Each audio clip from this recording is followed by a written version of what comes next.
Kemudian ada pun pekerjaan yang tidak membatalkan puasa, yaitu 11 perkara. Yang pertama adalah memakan benda surga. Nah, jadi yang pertama yang tidak membatalkan puasa adalah memakan benda surga. Nah, jadi yang membatalkan itu adalah benda dunia. Nah, benda yang sering kita makan, yang biasa kita makan sehari-hari, itu benda dunia adalah. Nah, itu yang membatalkan puasa. Adapun apabila bendanya itu benda yang datang dari surga, nah maka kada batal puasanya sekalipun memakannya itu di siang hari. Nah, tapi ini terjadinya kepada para wali biasanya lah, yang memakan benda-benda surga ini adalah bukan para aulia Allah.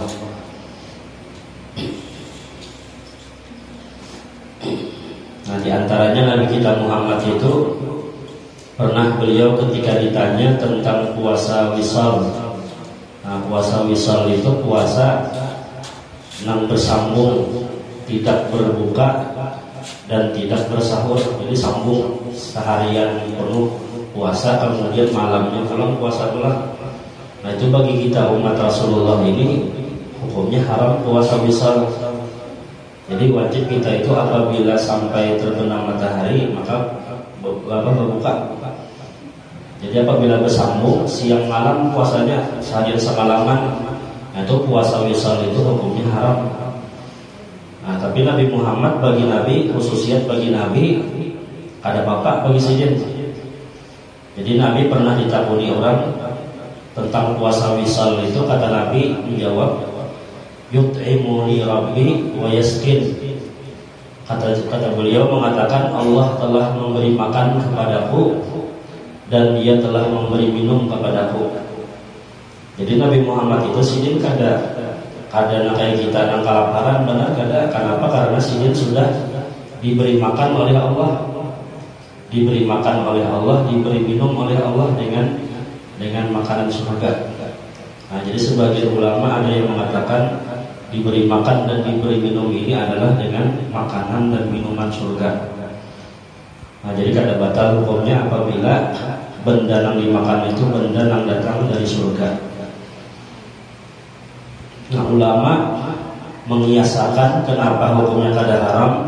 Nah, seperti halnya Nabi Muhammad ketika sebelum beliau Isra Mi'raj itu, sidin hati sidin itu dibedah oleh Jibril, kemudian dibasuh oleh Jibril dengan apa? Dengan air zam-zam. Nah, sedangkan ketika itu air zam-zamnya itu diletakkan oleh Jibril dalam wadahnya itu terbuat daripada emas. Nah, sedangkan dalam hukum fikih apabila wadah itu terbuat dari emas, maka hukumnya haram. Hukumnya digunakan gasan ember, gasan cangkir atau piring, umpama wadahnya wadah emas. Nah, itu hukumnya haram. Tapi di saat itu Nabi Muhammad sidin ember yang digunakan Jibril itu ember terbuat dari emas. Kenapa kada haram? Karena embernya itu datang dari surga. Nah, makanya hukumnya kada haram. Nah, jadi begitu pula makanan-makanan yang dari surga. Nah, seandainya puasa Ramadan misalnya, lalu di saat itu datang wali itu membawa makanan dari surga, dimakannya di siang hari. Nah, itu kada batal puasanya karena karena makanannya dari surga. Kemudian yang kedua, yang tidak membatalkan puasa adalah memakan benda dunia namun tidak dengan disengaja, tidak bersengaja. Nah, jadi kada membatalkan itu apabila kada bersengaja. Apabila bersengaja, nah itu nang batal pokoknya lah. Jadi Nabi di hadis itu diangkat catatan amal itu ketika sedang kita itu lupa. Apabila misalnya kada ingatan, nanti dimaafkan aja. Misalnya kada ingat. Atau pula yang diangkat tulisan amal dengan tulisan pahala dengan dosa itu adalah bagi orang yang gila. Jadi orang yang kada ingat itu kada berdosa hukumnya. Atau orang itu gila, nah itu kada berdosa juga. Atau orang itu tertidur, taguring misalnya lalu sembahyang misalnya kalewatan subuh umpama malandau, nah itu kada berdosa ini karenanya terguring. Tapi pulang guringnya itu apabila guringnya memang kada bersengaja, artinya guringnya ininya yakin aja bangunnya karena sebelum habis masuk waktu subuh, sebelum habis waktu subuh. Lalu misalnya timbul tak bangun jam 7, nah itu kada berdosa ini hukumnya. Tapi kalau misalnya guringnya ini imbang sahur guring, yakinnya apabila guring imbang sahur pasti bangun itu melandau sudah. Nah maka guring tadi kada kawan dianggap udur, kada kawan. Nah itu seandainya melandau subuh, nah maka hukumnya berdosa. Kenapa? Karena meninggalkan sembahyang subuh dengan bersengaja tidur, yang mana tidurnya itu yakin pasti melandau guringnya. Nah jadi makan benda dunia ini apabila kada bersengaja, nah maka kada batal.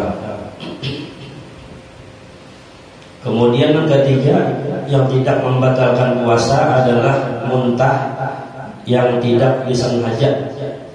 Nah ini muntah misalnya lah muntah makanan atau muntah minuman, sekalipun muntahnya ini misalnya masih berbentuk makanan yang ketika dia makan belum berubah lagi. Misalnya makan buah anggur misalnya, imbah itu pas keluar sebenarnya anggurnya itu sama kayak yang dimakan tadi belum berubah. Nah tetap hukumnya muntahnya itu apabila bersengaja batal, apabila kada bersengaja kada batal. Dan sekalipun belum sedikit banyak misalkan cuma hanya beberapa titik saja nih muntah baju beberapa titik, tapi muntahnya itu misalnya bersengaja, nah batal. Tapi kalau muntahnya kada bersengaja, nah kada batal. Kemudian yang keempat adalah jima yang tidak disengaja. Nah ini jima ini, nah kalau jima semalam bersengaja itu batal. Kalau jimanya kada bersengaja, kada batal. Kemudian yang kelima, yang tidak membatalkan puasa adalah menelan air liur yang suci, yang tidak bercampur dengan yang lain. Jadi air liur kita ini adalah apabila kita tabuk, itu kada batal puasa kita. Tapi dengan catatan banyu liurnya itu murni banyu liur, kada bercampur lawan yang lain. Apabila air liurnya bercampur yang lain, umpama bercampur darah, giginya misalnya berdarahan, tercampur lawan banyu liur, ditaguknya misalnya liur yang bercampur darah tadi, nah itu batal hukumnya puasanya. Atau misalnya tercampur gerabak nasi misalnya bekas makan bersahur tadi nggak ada umur, ada nasi misalkan di gigi kuit misalnya, tapajol nasi di gigi tadi ditaguknya, nasinya misalnya bercampur lawan apa tadi, lawan liur, nah itu membatalkan karena liurnya kadang murni liur lagi sudah bercampur, nah sudah bercampur lawan yang lain. Atau bercampurnya itu misalnya lawan najis, ibarat tuntung muntah, tapi muntahnya tadi muntahnya yang kada bersengaja, tuntung muntah kada berkumur-kumur, lalu misalnya liur tadi bercampur lawan najis muntah, kan muntah itu najis sebelumnya, tercampur lawan najis bekas muntah tadi ditaguknya, nah itu berarti hukumnya batal. Kenapa? karena liurnya kadang liur lagi sudah bercampur lawan bekas muntah. Nah kecuali karena liurnya itu liur murni nang batal itu apabila liur tadi sudah keluar daripada mulut sampai bibir sini, misalnya liurnya misalkan dilihat sampai ke bibir ini misalnya disadutnya pulang ditagoknya misalnya, atau batal hukumnya. Karena tentu hukumnya makan sesuatu yang datang dari luar. Tapi kalau liur itu masih diputar-putar dalam montong sini aja, jangan sampai keluar. Biar sampai hidup montong liur misalkan tagoknya misalnya kan ada batal. Tapi kalau sudah keluar banyak liur tadi sampai bibir sini, misalnya liurnya dihisapnya pulang, ditagoknya, nah itu batal hukumnya. Karena itu hukum apa? Hukum makan aja lah, atau hukum minum. Nah, kemudian yang tidak membatalkan puasa berikutnya adalah tertelan dahak. Tertelan itu berarti makan dahaknya itu kada bersengaja. Amun bersengaja batal. Tapi kalau menelannya itu kada bersengaja, tetaguk misalnya nih, nah itu kada batal. Nah cuman nang dahak nang kada membatalkan ini nanti karena ajar ulama apabila dahak itu masih kada melewati kerongkongan. Kan dahak itu kan keluarnya mulai daerah dada sini nih, keluar kita batok misalnya. Kemudian dahak tadi misalnya masih sampai ke bagian tenggorokan yang di ujung sini. Nang makhraj huruf H, kan H itu makhrajnya tempat keluar huruf H itu adalah di ujung tenggorokan. Nah kalau masih di ujung tenggorokan sini batas dahak tadi ditagoknya pulang, nah itu kada batal. Atau dahak tadi sudah sampai kepada makhraj huruf ain. Huruf ain itu di tengah-tengah tenggorokan sampai sini sudah.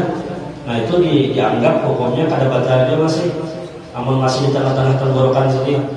Tapi kalau sudah dahak itu keluar melewati batas tenggorokan sampai makhraj huruf H itu pangkal tenggorokan sini, nanti sudah masuk bagian mulut sini sudah ditagoknya misalkan dahak tadi, nah itu batal.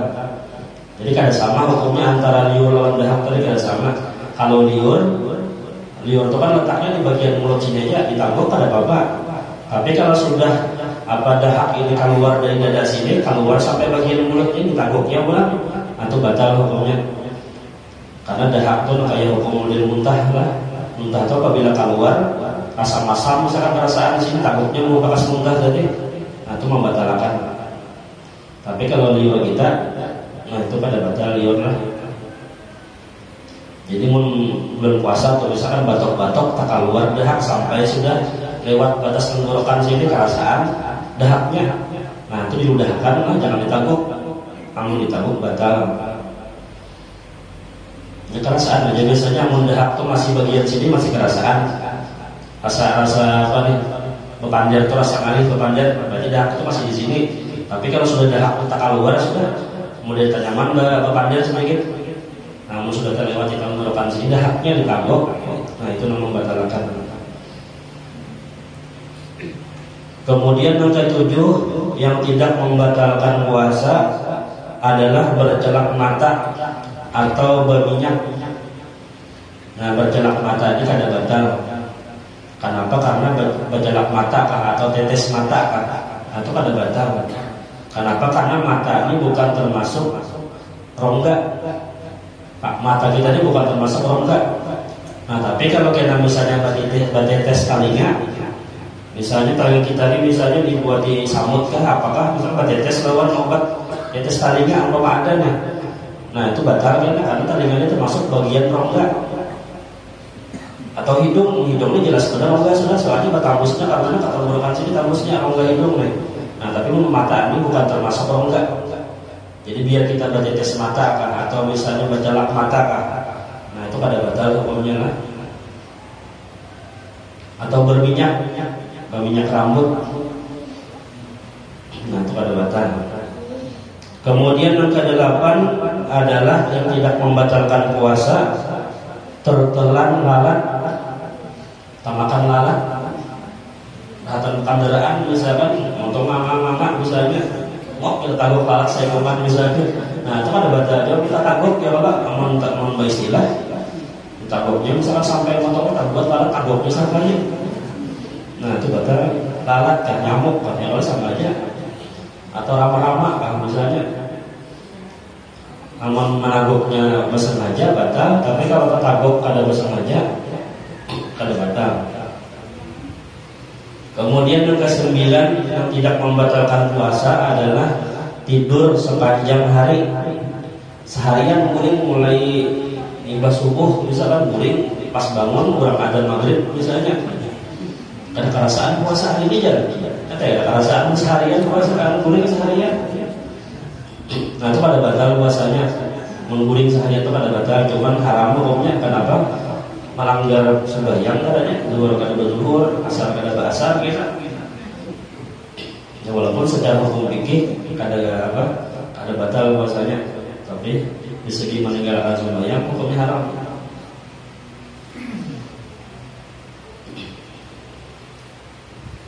Tidur sepanjang hari kan. Nah itu dari Imam Ghazali, orang mengguring itulah, orang guring puasa nih, banyak guring itu akan menghilangkan faidah puasa. Karena faidahnya orang berpuasa itu adalah supaya merasakan lapar. Lapar itu faidahnya pula membersihkan hati. Namun orang guring itu ada perasaan laparnya. Namun ada perasaan lapar itu hati kita ada bersih hati kita.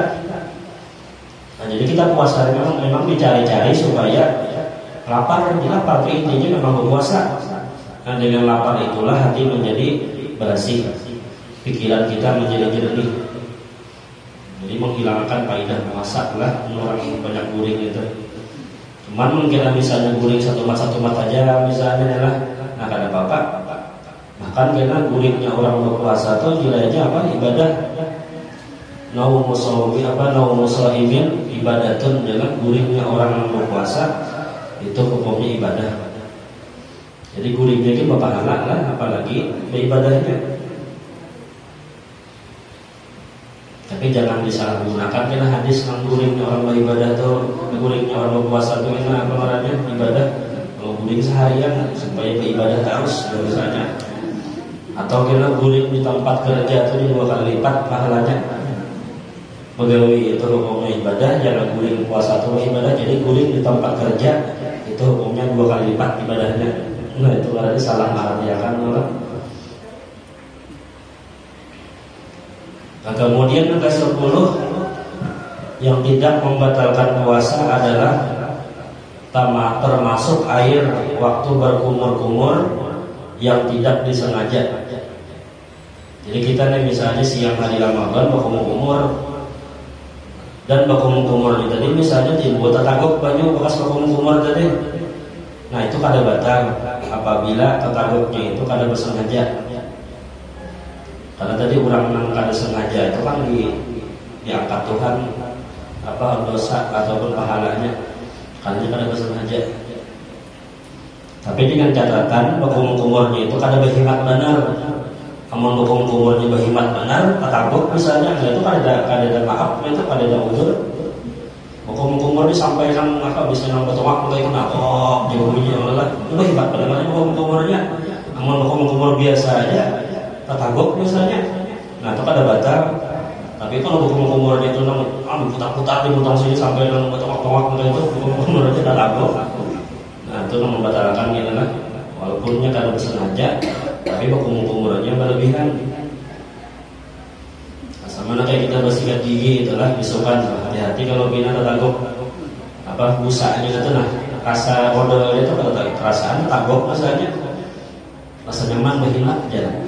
Namun nyaman berhinak itu berarti sudah masuk di sini sudah artinya mengapa menginginnya kan asal mulai padas-padas gitu.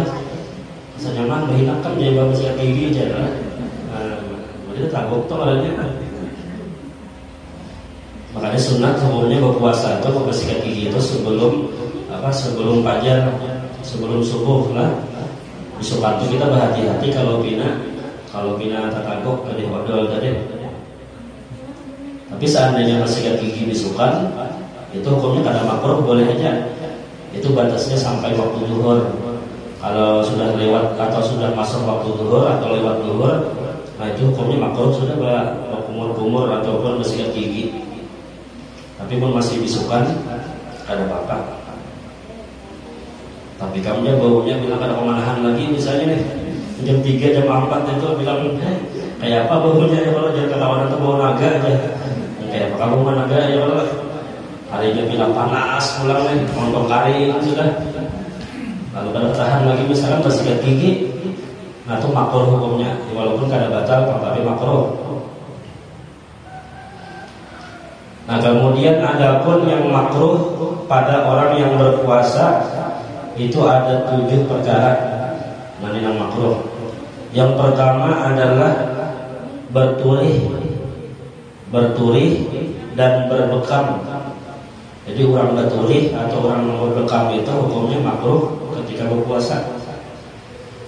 Nah jadi baik orang yang berbekamnya atau orang yang membekamnya sama hukumnya makruh juga.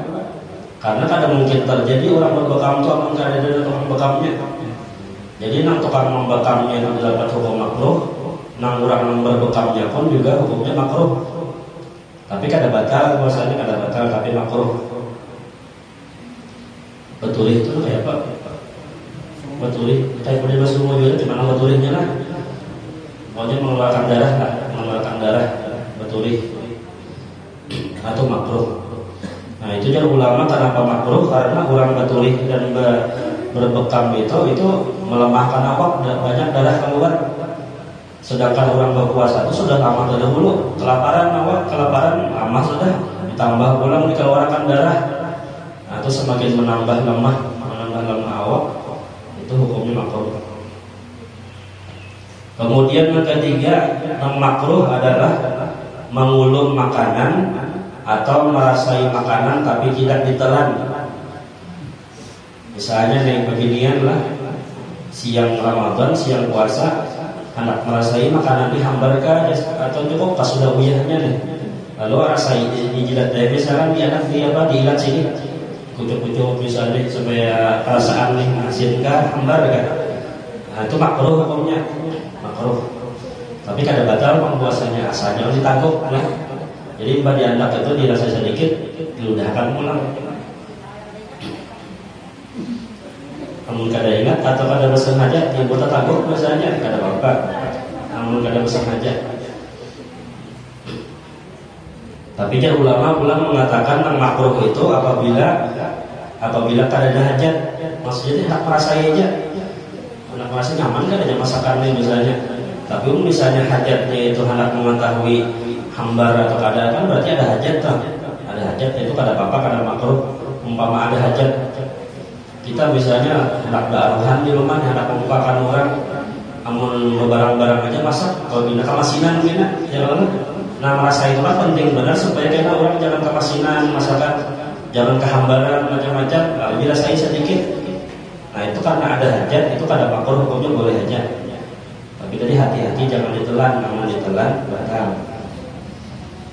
Kemudian yang kelima yang makruh adalah bersungguh-sungguh memasukkan air ke hidung.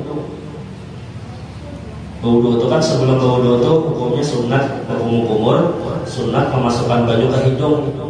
Nah apabila masukkan baju ke hidung itu dengan bahimat memasukkannya, nah itu hukumnya makruh. Sekalipun bajunya tadi misalnya kada sampai masuk ke tenggorokan, tapi kan ada bahimat pada menyedot baju tadi. Nah itu hukumnya makruh. Dan apabila kerasaan bajunya memang sampai masuk ke tenggorokan sini, baju yang dimasukkan ke hidung tadi, nah batal hukumnya.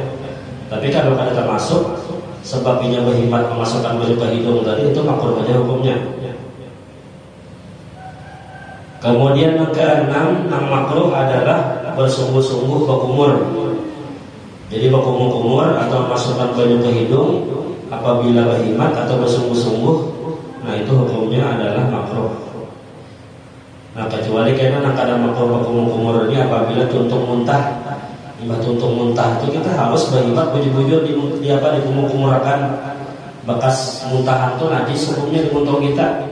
Nah itu karena sunat hukumnya dikumur-kumurkan berhikmat bujur-bujur supaya bersih. Karena muntah tangguh bekas muntahan itu tercampur dengan air liur, nah itu kita hukum puasa kita batal. Kemudian yang ketujuh yang makruh adalah mencium istri atau memeluk istri. Nah, ini hukumnya adalah makruh hukumnya. Mencium bini di siang hari puasa ataupun memeluk bini itu makruh. Itu memeluk menciumnya itu tanpa syahwat lah. Amun pakai syahwat hukumnya haram, batal puasanya. Jadi makruh tadi apabila mencium lawan memeluknya itu kada bersyahwat. Memeluk biasa aja, tapi bersyahwat kada ini cuma memeluk karena sayang aja lebih, tapi menciumnya di siang hari atau makruh hukumnya, tapi kada batal puasanya.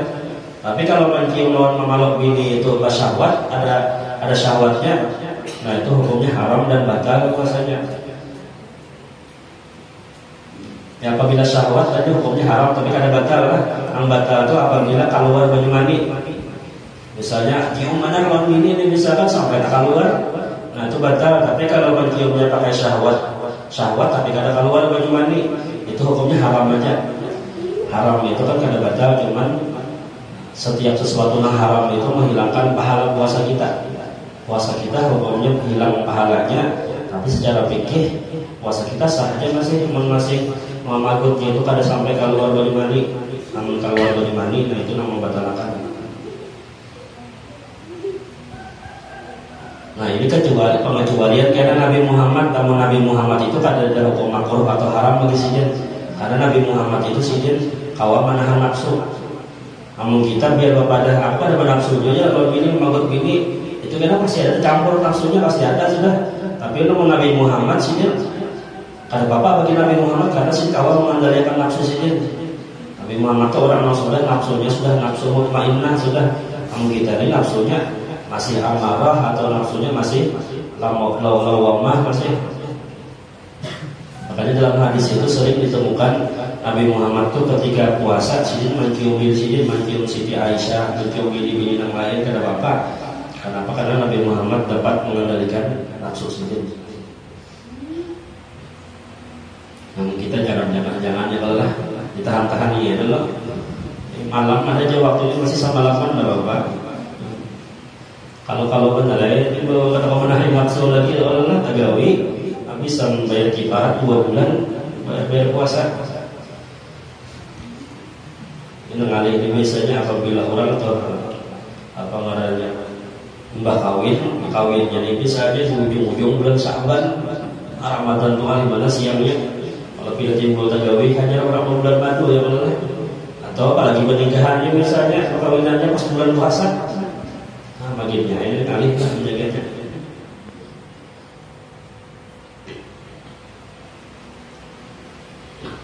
Nah kemudian ada pun segala hari yang tidak sah berpuasa ada 4. Jadi kada semua hari itu dibolehkan berpuasa. Ada 6 hari itu kena puasanya kada sah, bahkan ulang hukumnya haram berpuasa. Yang pertama puasa yang tidak sah dan haram hukumnya adalah 2 hari raya puasa dan hari raya haji. Hari raya Idul Fitri lawan hari raya haji. Ini hukumnya haram berpuasa dan hukumnya kada sah puasanya. Orang hari raya itu makan-makan, orang yang lelah ini dia puasa di hari raya. Nah hukumnya haram dan puasanya kada sah. Jadi sama aja hukumnya yang digawe jadi puasa wajib atau puasa sunat, sama-sama hukumnya haram hukumnya. Mengqadha puasa Ramadan misalnya, tapi mengqadhanya pas hari raya, itu haram hukumnya. Kemudian yang haram berpuasa adalah pada hari Syak. Hari Syak ini hari yang ketika itu belum ada kepastian besok ini Ramadan atau masih 30 Syaban kan. Misalnya ragu-ragu masih karena belum ada kabar, belum ada informasi yang jelas esok ini masih 30 Syaban atau 1 Ramadan. Nah di hari itu hukumnya haram berpuasa, kada boleh. Nah kayak semalam kita kan ada yang berpuasa hari Sabtu, ada yang mau 4 hari Minggu. Hari Minggu itu jelas puasaan sudah. Kenapa? Karena hari Sabtu itu masih 30 Syaban, namun kita menghitung 30 Syaban. Hari Minggu itu jelas sudah 1 Ramadan. Tapi kalau kita misalnya di hari Sabtu itu masih ragu-ragu, hari ini hari 1 Ramadan kah, 30 Syaban kah? Soalnya kabar-kabar ini belum jelas lagi. Lain kalau misalnya ada sudah nama habari Menteri Agama, ada pengumuman, ada orang yang adil pulang yang melihat hilal timbul sudah. Nah maka kita wajib berpuasa di hari Sabtu tadi. Jika seandainya ada kabar Tapi karena kabarnya itu belum jelas, Menteri Agama belum mengumumkan, nah kita jangan berpuasa di hari itu. Nah kecuali kita ada yang kita umpati, yang yakin kita berumpat kepada orang itu memang orangnya orang yang adil, orangnya itu termasuk orang yang baik.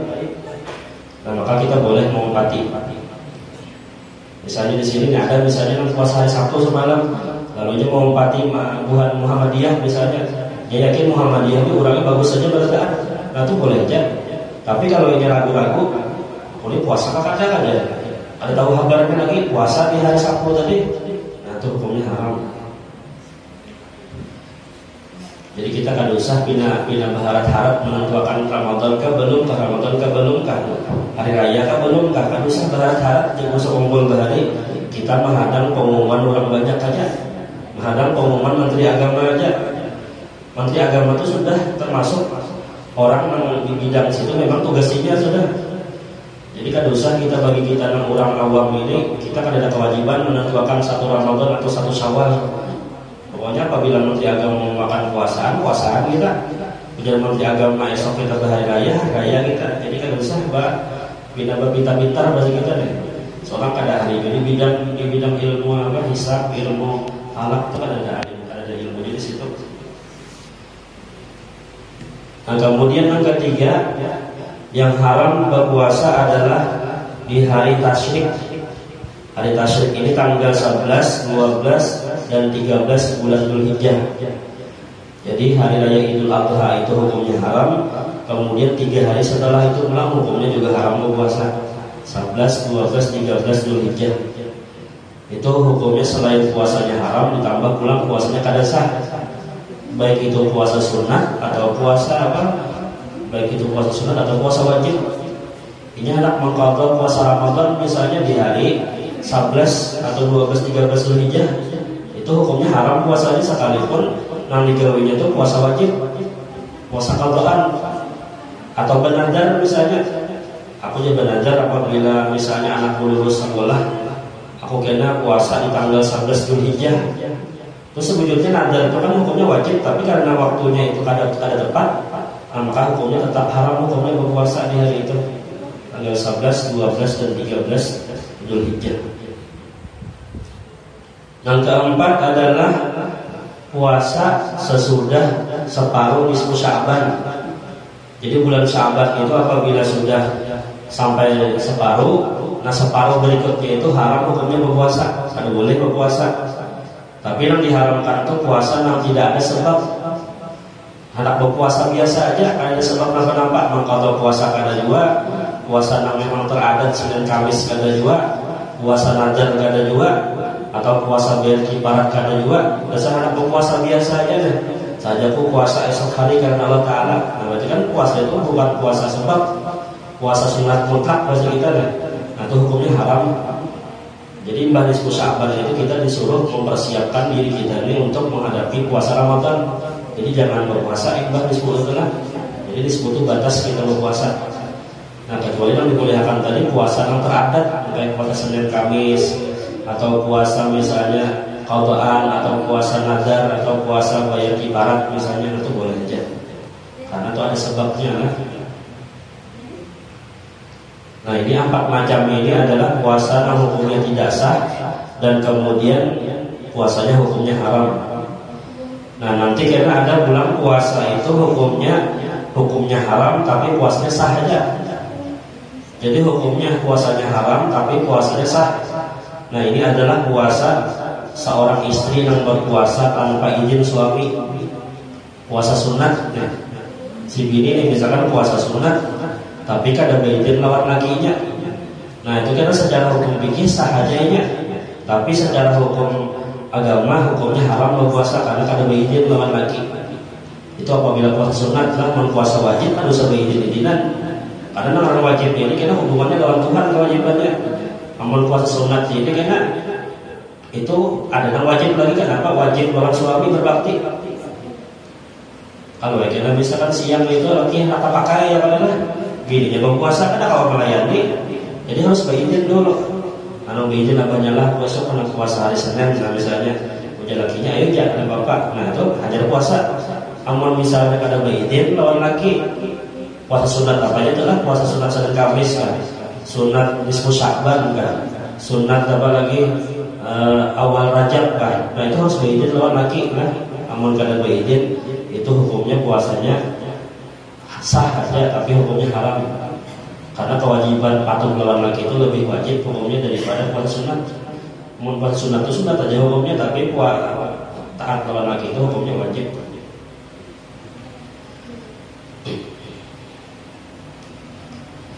Tapi pun lakinya puasa juga di hari itu, kada beizin kada bapak karena kada mungkin dia terpakai sejak itu lakinya puasa juga lah.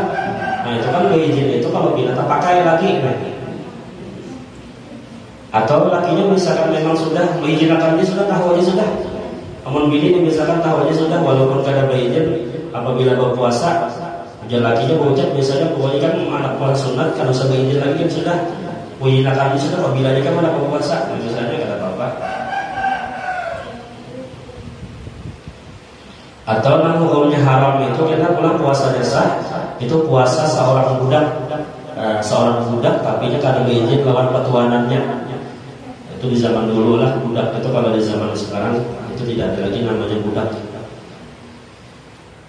Adapun perkara yang disunatkan bagi orang yang berpuasa pertama adalah menyegerakan berbuka apabila sudah yakin tenggelamnya matahari, dan kemudian berbukanya itu sebelum sembahyang maghrib. Nah disunat hukumnya lah berbuka itu disegerakan. Tapi disunat disegerakan itu apabila yakin masuk waktu maghrib sudah. Amun belum yakin, nah belum yakin ini kan misalnya kada ada dengar orang adzan belum ada, kemudian jam nanginya mengetahui jam ini masuk waktu maghrib kada ada juga. Kemudian pulang ada kabar orang dari luar memadakan sampai waktu berbuka kada ada juga. Nah itu kan berarti belum ada keyakinannya. Nah itu kan jangan berbuka langsung. Hadangi sunat hukumnya menunda dulu sampai dia itu yakin ada kabar yang mengatakan ini sampai waktu maghrib sudah. Jadi kada semua orang berbuka atau sunat berataan berbuka bersegera itu kada, apabila kecuali yakin, dan yang yakin sunat disegerakan, jangan dilambat-lambatakan. Sekalipun kita di jalan misalnya di jalan rumahku tinggal sapa aja sampai ke rumah, tapi orang adzan sudah misalnya bersinggah satu mat, mau ada baju minum dulu, nah, jadi tahu sakan pulang. Dan berbukanya itu pulang sebelum sembahyang maghrib lah. Bagi kaum misalnya kaum masjid pas berbunyi maghrib misalnya adzan sembahyang maghrib dulunya, nah itu salah, itu kada dapat kena pahala sunat berbuka. Jadi apabila hendak dapat pahala sunat berbuka, nah berbukanya itu sebelum sembahyang maghrib. Berbuka dulu hanya sembahyang maghrib, sekalipun memang berbukanya itu dengan makan kurma sebiji aja kah, atau dengan minum banyak selabukan aja kah, hanya sembahyang maghrib. Amun maghrib berdahulu, sembahyang maghrib berdahulu kita hanya berbuka. Nanti kita akan dapat kita pahala sunat berbuka. Kemudian disunatkan juga berbukanya itu dengan kurma. Jadi sunat sebelum makan apa-apa itu makan kurma dulu. Dan kurma yang dianjurkan yang pertama itu kurma rotok, kurma yang masih mangkal-mangkal. Di sini tulisannya kurma rotok itu kurma yang masak sepangga tulisannya lah, yang masih mangkal-mangkal. Itu yang paling afdal. Atau misalnya rotok kadada, kurma yang mangkal kadada, maka kurma yang masak, kurma kering itu tamar bahasa Arabnya adalah yang kita makan biasanya makan di pasar itu kan tamar memang sudah kering, atau bahasa kita tuh rimpinya sudah kayak pisang tuh rimpinya. Nah menurut tadi masih mangkal-mangkal kan. Nah kalau misalnya kurma kadada, sunat hukumnya itu mengawali berbuka itu dengan air putih biasa. Yang paling bagus pula air putih ini baju zam-zam, namun ada baju zam-zam. Nah misalnya baju putih kadada, kurma kadada, nah maka disunatkan memulainya itu dengan makanan yang manis lah. Dan yang manis ini pula yang didahulukan yang memang manis seaslinya, yang bawaan dari alam langsung, kayak misalnya madu itu kan asli manisnya, atau misalnya pula anggur manis aslinya, bukan yang manis diolah dengan dicampur gula atau dimasak dengan api. Itu yang paling afdal, itu yang manis memang bawaan langsung dari alam telah. Dan bahwa sunat hukumnya kurma itu memakan tuh ganjil 3 atau misalkan sebiji sekurang-kurangnya lah. Nah itu hukumnya sunat.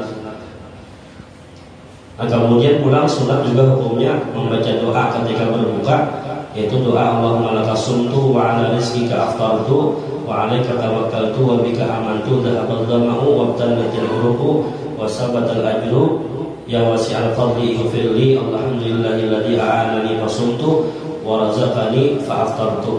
Atau doa yang pendeknya Allahumma laka sumtu wa bika amantu wa ala rizqika aftartu bi rahmatika ya arhamar rahimin. Dan yang terakhir sunat puasa adalah mengakhirkan bersahur. Jadi sunat hukumnya bersahur itu adalah di akhir-akhir, jangan susung benar. Dan sunatnya bersahur itu mulai tengah malam, mulai jam 12 malam itu sudah disunatkan bersahur. Kalau bersahur itu belum matang malam, itu sah aja sahurnya, cuman karena akan dapat pahala sunat. Dan sunat hukumnya menghentikan makan dan minum 10 menit sebelum adzan. Yang bunyi nangit, pembunyi itu, nah itu sunat kita berhenti di situ. Kamu dipikir itu 50 ayat, kurang lebih 50 ayat sebelum adzan subuh. 50 ayat yang kurang lebih misalnya membaca Quran itu 10 menitan lah. Nah itu sunat hukumnya berhenti, jangan makan lagi karena. Tapi seandainya dia makan masih kada batal dia puasanya, karena yang batal itu apabila sudah adzan subuh. Nah selesai dulu. Mudah-mudahan ada manfaatnya, mudah-mudahan sama kau mengamalkannya. Mudah-mudahan dosa-dosa kita, dosa pada orang tua kita, dosa dulu kita diampuni Allah Subhanahu wa taala. Mudah kita bertahan mati membawa iman husnul khatimah. Ala hadin niyat wa ila hadratin Nabi al-Fatihah. Bismillahirrahmanirrahim. Alhamdulillahirabbil alamin arrahmanir rahim maliki yaumiddin. Iyyaka na'budu wa iyyaka nasta'in ihdinas siratal mustaqim siratal ladzina an'amta 'alaihim ghairil maghdubi 'alaihim waladdallin. Amin. Bismillahirrahmanirrahim. Alhamdulillahirabbil alamin. Allahumma shalli wa sallim ala sayyidina Muhammadin wa ala alihi wa sahbihi ajma'in. Allahumma bima 'allamtana wa 'allimna ma yanfa'una wa zidna ilma. Allahumma arzuqna al-ikhlas fi talabil ilmi wa fi nashri jami' ta'at. Allahumma salli lana wa alaykum wa alaykum wa la tudhir barakata 'uluhi mana. Rabbana atina fid dunya hasanah wa fil akhirati hasanah wa qina adzabannar. Sallallahu alaihi wa sallam Muhammadin wa ala alihi wa sahbihi wasallam. Alhamdulillahirabbil alamin.